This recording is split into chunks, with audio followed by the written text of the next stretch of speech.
welcome to another movie Lingo. I'm Ron, and today we're going to be discussing the movie Patriots Day.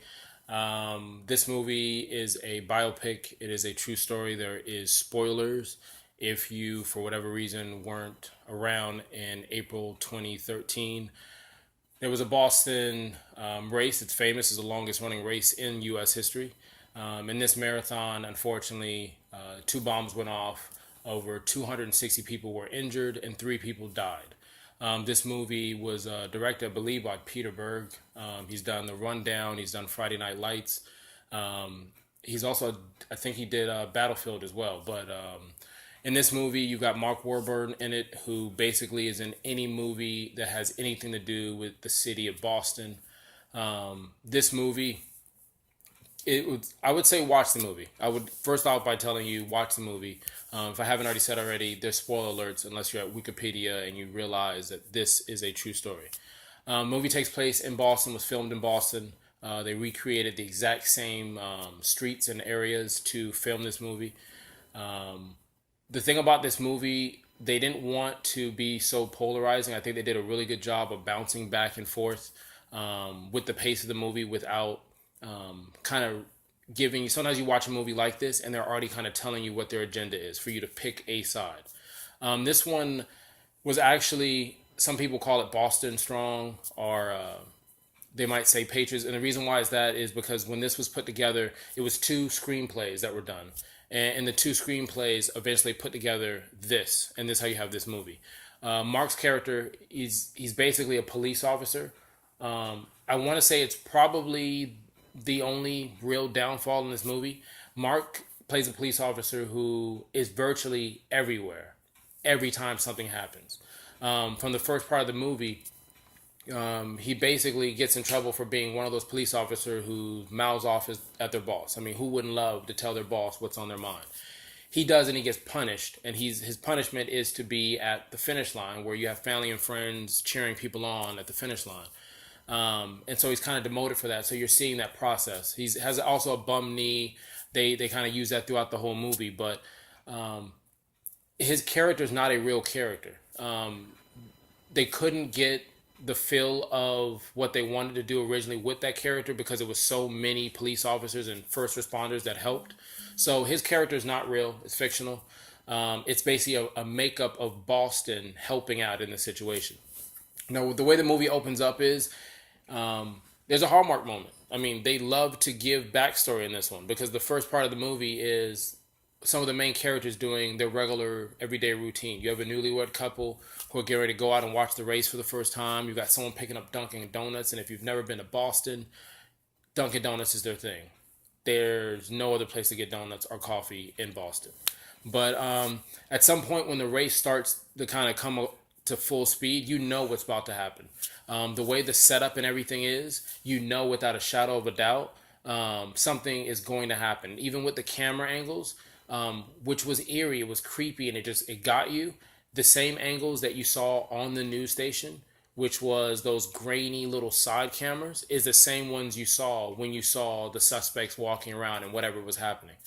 The problem with that was, I wouldn't say it was a problem. It was actually good because you felt like you were watching it unfold for the first time. When the race is picking up, you lose train of thought of when the first bomb goes off. So when the bomb goes off, it startles you. I mean, in the theater, I saw the first 30 minutes twice, actually. In the theater, on both occasions, everybody in the theater jumped.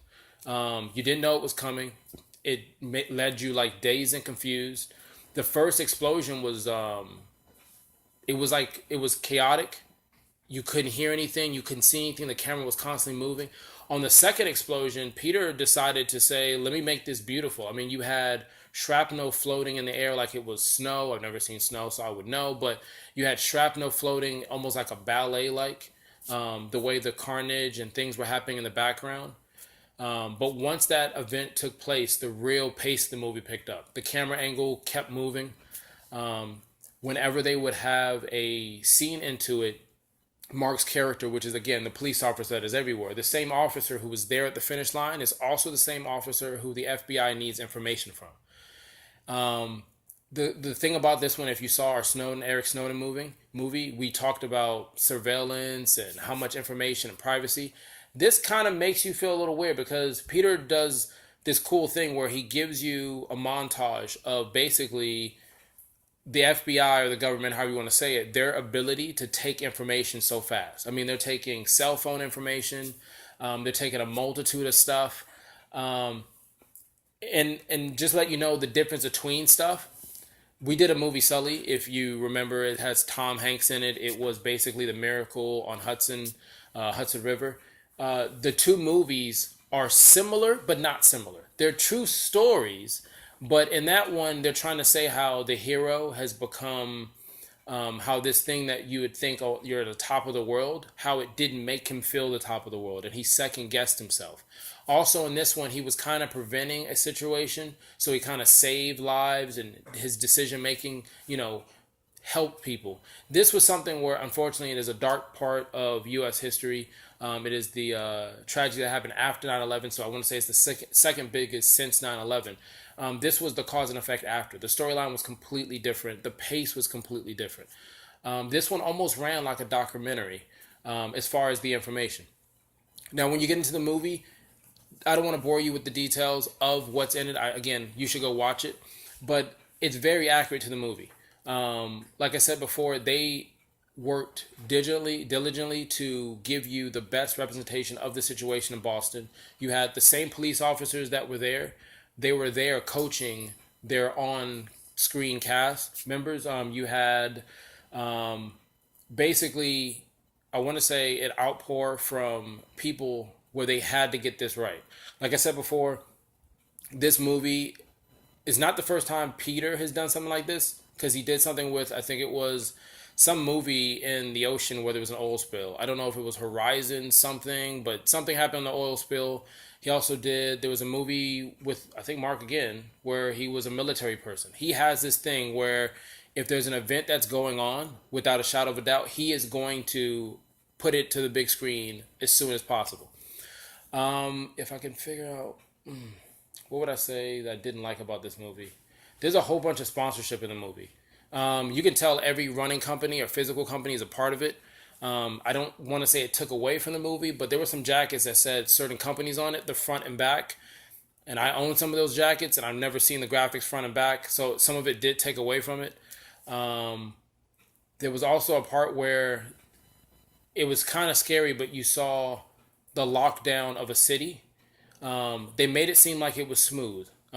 In Boston, when it got to like day 4, what they did is they locked down Boston. Boston didn't go anywhere. It actually cost them almost $200 million to lock down the whole city. They locked down the city, but in the movie they make it seem like it was so peaceful. In reality, people got arrested and things happened, and it wasn't as peaceful as the movie makes it out to be.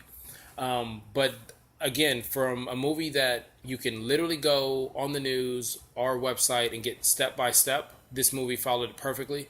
If I could rate this movie out of 10, I would say a 7. I would say a 7. You have a very good cast.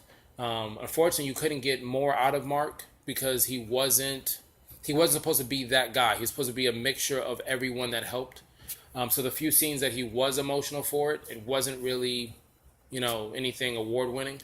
But it was a good movie. It does make you think about that situation in memory of it, and kind of makes you, I guess, think about certain things in the future. There's even one part of the movie where they say that 9/11 was rigged and do your homework, you silly Americans. And it's almost like a conversation that you might have at work on a situation. Peter, one of the things towards the end, when the two guys do whatever they do and one dies, one gets arrested, spoiler, the wife is a regular run-of-the-mill U.S. citizen. She was born in the States. She's white, blonde hair.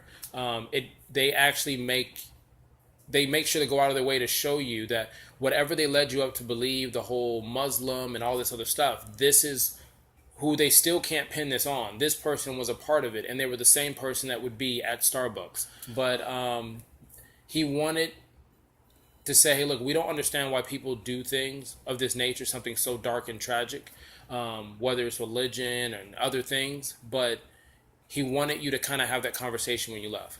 And sure enough, after the movie, I had conversations with people about the movie, and everyone seemed to like it. So once again, I would say watch the movie. Official rating for the movie. Don't need a calculator for it, Mike. It will be 7. So again, that's Movie Lingo. Thank you for joining us.